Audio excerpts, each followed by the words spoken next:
Alors, je vais prier, puis on va aller un petit peu dans la parole de Dieu. Seigneur, on veut te louer, on veut t'adorer pour qui tu es, pour ce que tu fais. C'est merveilleux. Seigneur, c'est facile pour nous, les êtres humains, de regarder à ce qui nous manque, à ce qu'on voudrait de plus, puis se comparer. Mais Seigneur, tu as mis dans nos cœurs un chant d'adoration, un chant de louange. Et Seigneur, merci que les uns par les autres, on s'exhorte, on s'encourage à être des gens reconnaissants parce que tu nous as tout donné en Christ. Alors Seigneur, on veut être reconnaissants, pas des gens qui sont ingrats, insatisfaits. Alors merci pour tous ces beaux partages ce matin. Alors on veut tourner nos pensées un peu vers toi pendant quelques minutes à travers les Écritures. Alors touche nos cœurs, comme le chant disait, rends-nous souples devant toi, qu'on obéisse à ta loi. Seigneur, qu'on soit de plus en plus transformé à l'image de Jésus. On te prie en son nom, Père Saint. Amen. Alors, on va aller dans Matthieu 2. Alors, je reste un petit peu sur le thème de Noël. Souvent, quand Noël est passé, on dirait qu'on commence à parler de la prochaine fête. Non, c'est pas vrai. On ne fait pas comme les centres commerciaux. Mais alors, le texte que j'avais en tête pour ce matin, c'est dans Matthieu 2. De toi sortira un chef au verset 6, mais on va lire les versets 1 à 6, s'il vous plaît. Juste quelques petites réflexions. Matthieu 2, versets 1 à 6. Jésus étant né à Bethléem en Judée au temps du roi Hérode, voici des mages d'Orient arrivèrent à Jérusalem et dirent, où est le roi des Juifs qui vient de naître? Car nous avons vu son étoile en Orient et nous sommes venus pour l'adorer. Le roi Hérode, ayant appris cela, fut troublé et tout Jérusalem avec lui. Il assembla tous les principaux sacrificateurs et les scribes du peuple, et il s'informa auprès d'eux du lieu où le Christ devait naître. Ils lui dirent à Bethléem, en Judée, car voici ce qui a été écrit par le prophète. Et toi, Bethléem, terre de Juda, tu n'es certes pas la moindre entre les principales villes de Juda, car de toi sortira un chef qui paîtra Israël, mon peuple. Bon, évidemment, c'est un passage qui est riche. Donc, on voit ces mages qui viennent, qui ont fait une longue route, guidés par des étoiles. Étrangement, la Bible nous interdit de consulter les astres pour deviner l'avenir. Mais Dieu utilise ces moyens-là parce que c'était des mages qui consultaient les astres. Dieu est allé les rejoindre dans leur moyen de communication à travers une étoile. Dieu les a emmenés. Et qu'est-ce qu'ils sont venus faire? Ils sont venus pour adorer. C'est quelque chose. Bon, peut-être que dans leur culte païen qu'ils avaient dans leur contexte, c'était commun d'adorer un être humain. Mais du fait que le Seigneur nous relate ça, puis qu'il n'y a pas de réprimande, Jésus acceptait d'être adoré. Et quand on lit l'Ancien Testament, entre autres, on voit qu'il y a un seul être qui peut être adoré, c'est Dieu. Donc les mages sont venus pour adorer Jésus. Ensuite, on a ce Hérode, un homme méchant, un homme ingrat, un homme cruel. Il s'informe où va naître le Messie, puis il prétend que c'est pour aller adorer lui aussi, mais c'est parce qu'il veut le tuer. Il ne veut pas de rival, il ne veut pas de compétiteur. Alors, un très mauvais chef. Puis là, les chefs religieux lui disent au verset 5, « Le Messie doit naître à Bethléem, la maison du pain, en Judée, car voici ce qui a été écrit par le prophète. Et toi, Bethléem, terre de Juda, tu n'es certes pas la moindre entre les principales villes de Juda, car de toi sortira un chef qui paîtra Israël, mon peuple. » Alors, Bethléem était la ville du roi David. 1000 ans avant la naissance de Jésus, David est né à Bethléem, puis il a été le deuxième roi d'Israël, un roi qui avait un cœur selon le cœur de Dieu, un bon roi, imparfait, mais un bon roi. Mais Dieu avait promis à Israël qu'un jour viendrait un roi, un descendant de David, qui allait avoir un règne éternel.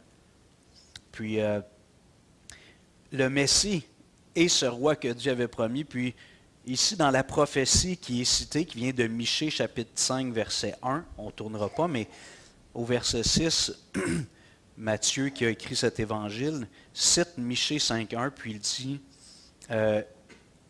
que le Messie doit naître à Bethléem, terre de Juda. Tu n'es certes pas la moindre entre les principales villes de Juda, car de toi sortira un chef qui paîtra Israël, mon peuple.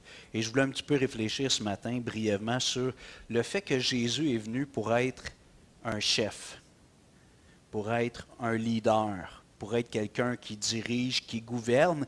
Même Paul l'utilise dans l'Épître aux Romains, on va le voir plus tard, mais ça dit que Jésus est ressuscité pour dominer sur les morts et sur les vivants. C'est un mot qu'on n'aime pas tellement, dominer, parce que ça sonne péjoratif ou cruel, quelque chose qui est une main lourde, qui domine. Mais justement, j'aimerais réfléchir quelques instants sur quel type de chef Jésus est-il. Déjà dans ce qui complète la phrase, car de toi sortira un chef qui quoi? Qui paîtra. Paître, c'est un berger qui emmène des brebis dans les pâturages. Il les dirige pour prendre soin d'elles. Donc le mot paître, c'est un verbe qui est souvent rattaché au travail de berger ou des gens qui font de l'élevage d'animaux. Donc on emmène les animaux dans des pâturages pour en prendre soin. Donc ça nous dit déjà quel type de chef il va être. Ça n'enlève pas que ça va être un chef. Ça va être le chef. Et j'aime juste partager la réflexion. Il y a des gens qui n'acceptent pas cette réalité-là, mais je crois que tous les êtres humains, on est soumis à quelque chose ou à quelqu'un. Tous les êtres humains, des fois c'est inconscient, mais on poursuit un idéal, une philosophie, une idéologie. Puis peut-être que nous, notre idéologie, c'est l'humanisme, puis on n'a pas besoin d'un être au-dessus de nous, puis on est responsable, puis en charge de notre destinée, mais ça même, c'est une idéologie qu'on poursuit. Alors on est esclave ou on est attaché à cette idéologie qu'on poursuit. Donc tous les êtres humains sont soumis à une idéologie, une philosophie, un idéal, un objectif. Et j'ajoute aussi le fait que tout être humain, à moins que Christ n'intervienne dans sa vie, est soumis à ses faiblesses. Quand on refait toujours ou régulièrement les choses, puis après coup, on se dit « c'est pas correct ». Je ne m'aime pas quand je fais ça, je trouve que je ne suis pas correct. Ce qu'on appelle le péché dans la Bible, on a tous des dépendances à certains péchés. Et Christ vient pour nous libérer de ces dépendances au mal, puis nous conduire dans de verts pâturages près des eaux paisibles. Donc, si vous regardez dans les notes que j'ai remises, donc, premièrement, Jésus est un chef qui avait une vision parfaite. Deuxièmement, Jésus est un chef qui avait, on pourrait dire encore au présent, là, mais je parle dans son moment sur la terre, dans son incarnation, un chef qui avait la puissance pour accomplir sa raison d'être. Et troisièmement, un chef qui avait l'humilité nécessaire pour être ce bon chef. Alors premièrement, dans son incarnation, Jésus fut un chef qui avait une vision parfaite. Jésus avait une vision parfaite de lui-même. Il savait qui il était. Puis c'est touchant de voir dans l'Évangile de Luc, je vais vite un petit peu à cause du temps, là, si vous avez le temps de tourner, tournez, mais sinon je vais citer puis lire. Luc chapitre 2, verset 49, Jésus a 12 ans, il est venu à Jérusalem, peut-être pour faire sa bar mitzvah, alors devenir un fils du commandement. Puis ses parents le cherchent, c'est une grande fête nationale, il y a de la parenté. Puis à un moment donné, ils ne voient pas Jésus pendant un bout de temps, c'est pas trop pire. Mais là, à la fin, ils veulent partir après quelques jours, puis ils ne voient pas Jésus. Alors Jésus, finalement, ses parents le retrouvent, puis il dit « Pourquoi me cherchiez-vous il y a 12 ans? Ne saviez-vous pas qu'il faut que je m'occupe des affaires de mon Père? » Jésus dit ça à Joseph et Marie, donc ses parents humains. Joseph qui était plus un père adoptif et Marie qui était celle qui l'a engendré. Mais il dit, pourquoi vous me cherchiez? Vous ne savez pas que je dois m'occuper des affaires de mon Père? À 12 ans, Jésus savait qu'il était le Messie, que Dieu était son Père, qu'il était le Fils de Dieu. Donc, je pense même avant, mais on a un premier témoignage clair que Jésus savait à l'âge de 12 ans. Donc, Jésus savait qui il était. Il avait une vision parfaite de lui-même. Dans Jean 10, verset 30, Jésus dit, « Moi et le Père, nous sommes un. » L'Évangile de Jean met beaucoup en valeur cette vérité que le Père et le Fils, et on peut ajouter l'Esprit, mais le Père et le Fils sont à la fois deux personnes distinctes, mais en même temps, ils forment une parfaite unité. Donc, ça nous dépasse, c'est ce qu'on appelle le mystère de la Trinité, le Père, le Fils, le Saint-Esprit. Jésus dit, moi et le Père, en parlant de Dieu, il dit, on forme un. Je suis uni à lui. Donc, Jésus avait une vision parfaite de lui-même. Il savait qu'il était Dieu incarné, le deuxième membre de ce qu'on appelle la Trinité. Il avait une vision parfaite du monde dans lequel il est venu.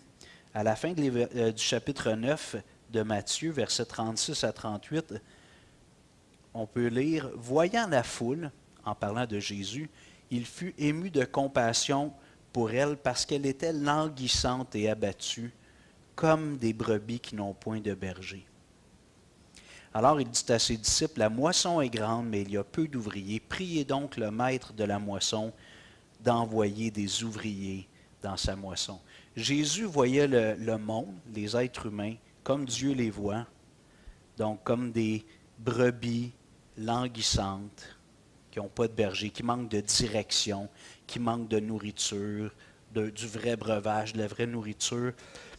Alors la vision que Jésus avait des êtres humains, puis des fois il y a des gens qui font des choses que j'aime pas, bon, puis moi-même ça peut m'arriver aussi, mais mon premier réflexe, c'est pas vraiment d'avoir de la compassion pour ces gens-là.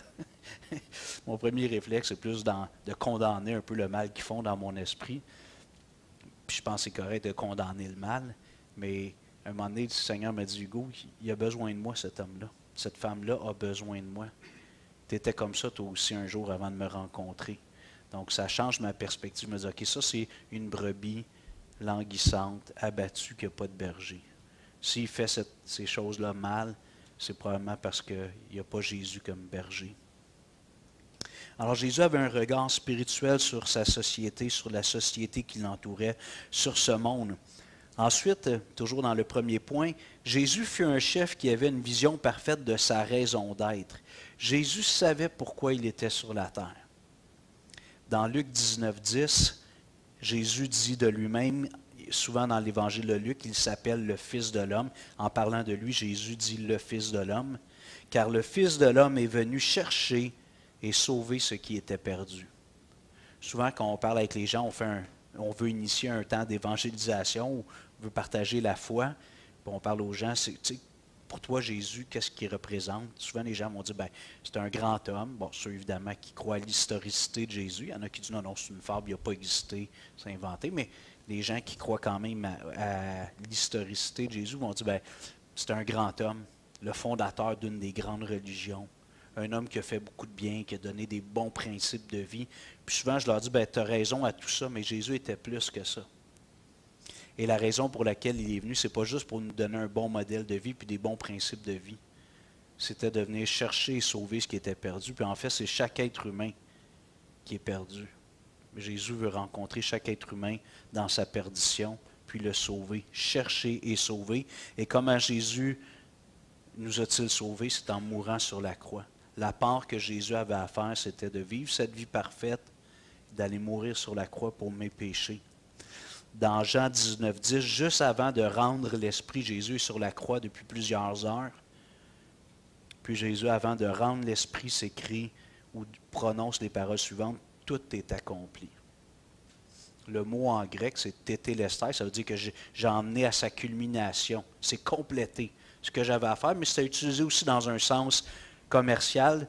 Donc, quand quelqu'un avait fini de payer une dette, il n'y avait pas d'étampe, comme on en aurait aujourd'hui, mais le mot qu'on aurait écrit, c'est « tétélestai », ta dette est payée. Ton paiement est complet. Donc, Jésus sur la croix, juste avant de rendre l'Esprit, comme quelqu'un qui dit « OK, je peux partir ».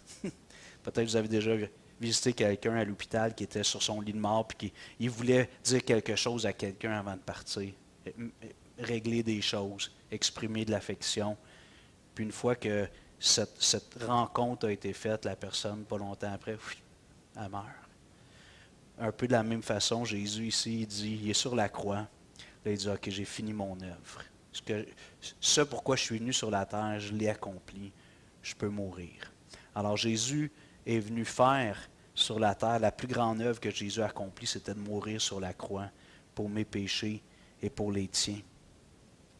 Alors Jésus était ce type, je dis était, là, je parle au passé, je parle dans son humanité ou sa vie terrestre. Dans son incarnation, Jésus fut un chef qui avait une vision parfaite de lui, du monde et de sa mission. Dans son incarnation aussi, Jésus a été un chef qui avait la puissance pour accomplir la mission. Parce que c'est beau d'avoir un chef. Tu sais, admettons, on est dans un contexte politique, puis on aime un leader politique, puis on espère qu'il va ramener des bonnes choses, faire des bonnes choses, mais on espère. On espère qu'il va faire des bonnes choses, parce que c'est un être humain, il n'y a pas tous les pouvoirs. Il y en a peut-être beaucoup, mais il n'y a pas tous les pouvoirs. Mais Jésus a dit de lui-même, on aime le mentionner quand on parle de la grande mission que Jésus nous a confiée, tout pouvoir m'a été donné dans les cieux et sur la terre. Les Écritures nous disent que tous les êtres humains sont soumis à Jésus, tous les anges sont soumis à Jésus, tous les éléments naturels, Dieu a tout soumis à Jésus. Donc, Jésus est le meilleur des chefs. Si tu poursuis un autre idéal, par exemple une idéologie ou une philosophie humaniste, ben toi, ce que tu poursuis, c'est une idéologie qui n'a pas tous les pouvoirs. Mais quand tu suis Jésus, quand tu soumets ta volonté, ton cœur, tes affections à Jésus, tu confies ta destinée à un chef qui a tous les pouvoirs. Lui, il va faire tout ce qu'il a promis, rien ne va l'arrêter. Moi, je peux vous faire des promesses. C'est pas sûr que je vais être capable de toutes les tenir. Et c'est comme ça pour chaque être humain, sauf pour Jésus. Dans Jean 15, 29, Jésus reprit donc la parole et leur dit, en vérité, je vous le dis, le Fils ne peut rien faire de lui-même. Il ne fait que ce qu'il voit faire au Père. Et tout ce que le Père fait, le Fils aussi le fait pareillement. C'est merveilleux. Jésus exprime sa dépendance envers Dieu le Père. Il dit, je ne peux rien faire si ce n'est pas avec le Père. Mais en même temps, il ajoute, tout ce que le Père fait, je le fais moi aussi. Donc, il parle de Dieu le Père. Donc, il n'y a pas d'ambiguïté. Donc, les gens qui nient la divinité de Jésus, ils ne lisent pas la même Bible que moi, en tout cas. Alors, Jésus a toute la puissance pour accomplir la mission qui lui a été confiée. Deux autres références pour ce point-là. Tout ce que le Père fait, ok, je l'ai mentionné, un autre, je m'excuse, Jean 1, 18. Je n'ai pas écrit le verset, je m'excuse, je vais juste mentionner l'idée. Dans son incarnation, Christ est venu pour nous présenter le Père. Jean nous dit, personne n'a vu le Père, si ce n'est le Fils qui est descendu du Père. Jésus est venu nous révéler Dieu. Donc, peut-être que tu es là, toi, dans ta vie, tu te dis, est-ce qu'on peut vraiment connaître Dieu? Est-ce qu'on peut vraiment avoir une relation avec ce Dieu-là, où c'est un être qui a peut-être tout créé, mais qui est très distant aujourd'hui? Jésus est venu pour nous faire connaître le Père et pour nous conduire au Père. Je pense que c'est Edwige qui a partagé tantôt Jean 14,6. Jésus a dit, je suis le chemin, la vérité et la vie. Alors, nul ne vient au Père que par moi. Pour aller au Père, c'est à travers Jésus. Et mon troisième point, en 1 minute 27, dans son incarnation. Jésus fut revêtu d'une humilité complète. Et là, évidemment, vous savez peut-être que j'ai pensé à Philippiens 2. On a un petit peu l'idée de ce verset-là d'inscrit sur le mur. Paul dit aux chrétiens, au verset 5, Philippiens 2, 5, « Ayez en vous les sentiments qui étaient en Jésus-Christ. Existant en forme de Dieu, il n'a point regardé son égalité avec Dieu comme une proie à arracher, mais il s'est dépouillé lui-même en prenant une forme de serviteur, en devenant semblable aux hommes et ayant paru comme un simple homme. Il s'est humilié lui-même, se rendant obéissant jusqu'à la mort, même jusqu'à la mort de la croix. » Donc, Jésus est venu, ça dit qu'il n'a pas regardé comme une proie d'être semblable à Dieu. Il était déjà Dieu, mais il a dit, c'est pas grave, pendant 30 quelques années, je peux paraître pour la majorité des gens qui me voient comme un simple homme. Même si en dedans de moi, il y a la divinité, si je suis Dieu, ça, les gens ne le reconnaîtront pas en général. Quelques personnes auront ce privilège de comprendre ça. Mais son obéissance, Jésus s'est humilié, il a pris une forme humaine, puis il s'est humilié, même jusqu'à aller mourir sur la croix. Mourir sur la croix, c'était un signe de malédiction, tant parce que les Écritures déclarent qu'à l'époque, ceux qui étaient crucifiés, ce n'étaient pas des bons gars. C'était des gens qui avaient commis des crimes graves. Donc Jésus a été traité dans ces derniers moments comme un grand criminel, alors que c'était un homme parfait, le seul être humain qui n'a jamais commis de péché. Et Paul conclut un peu comme une doxologie ici, où il est en train de célébrer Jésus-Christ. Il dit, c'est pourquoi aussi Dieu l'a souverainement élevé et lui a donné le nom qui est au-dessus de tout nom, afin qu'au nom de Jésus, tout genou fléchisse dans les cieux, sur la terre et sous la terre, et que toute langue confesse que Jésus-Christ est Seigneur, à la gloire de Dieu le Père. Alors j'aimerais t'inviter cette année, si tu l'as déjà fait dans le passé, il y en a qui ont dit 50 ans, en 2025, plier les genoux devant Christ. Peut-être que tu l'as fait cette année, il y a un an et demi, Sylvie. Mais que ce soit un mouvement de ton cœur, une motion de ton cœur renouvelée. Et peut-être que certains ici d'entre vous n'avaient jamais pris cette décision de te soumettre à Jésus, au roi des rois, au Seigneur des... C'est le meilleur. Il est venu pour te conduire dans des verts pâturages, mais il faut que tu l'écoutes. Il faut que tu lui fasses confiance. Il va t'emmener dans les verts pâturages, près des eaux paisibles. Ben nous partageait qu'à travers les défis de santé des enfants, Jessica, puis un paquet de choses, il dit on a gardé la sérénité, la quiétude, parce qu'il se confie en Dieu dans ces moments-là. Je vous invite